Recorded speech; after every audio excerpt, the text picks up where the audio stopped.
بسم الله الرحمن الرحيم. مشاهدينا متابعينا الكرام، نجدد لكم التحية بانطلاقات هذا اليوم ضمن هذه المنافسات وهذه الشارة المقدمة من سالم بن مطر بن حاذة الكتبي في هذا الصباح لسن الفطامين من مسافة الكيلو والنصف مع انطلاقة أشواط الصعوب. على بركة الله ينطلق الشوط الأول للصعوب بكار من مسافة الكيلو والنصف، والرمز المخصص لهذا الشوط نتابع الصدارة والمركز الأول.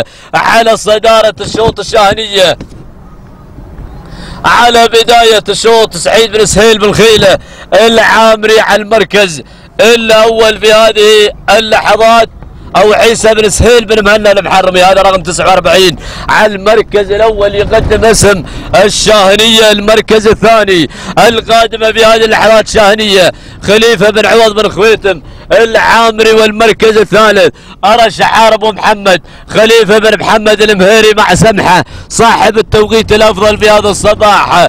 نرجع إلى المركز الأول، الله يا الإثارة، الرمز الأول للبكار الصعوب إلى أين سيذهب المقدم من بونايف في هذا الصباح. على المركز الأول عيسى بن سهيل المحرمي يقدم الشاهنية، ولكن غير أبو عوض خليفة بن عوض بن خويتم العامري، وأرى الثالث أشوف سمحة خليفة بن محمد بن عبد الله المهيري.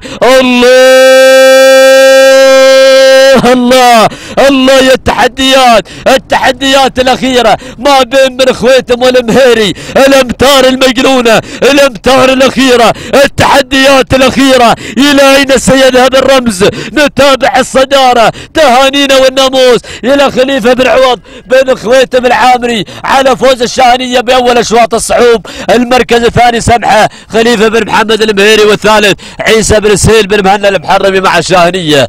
تهانينا والناموس إلى خليفة بن عوض بن خويتم العامري على فوز الشاهنية بالشوط الأول للصعوب وفوزها بالرمز المقدم من بونايف. التوقيت هو دقيقتين و11 ثانية.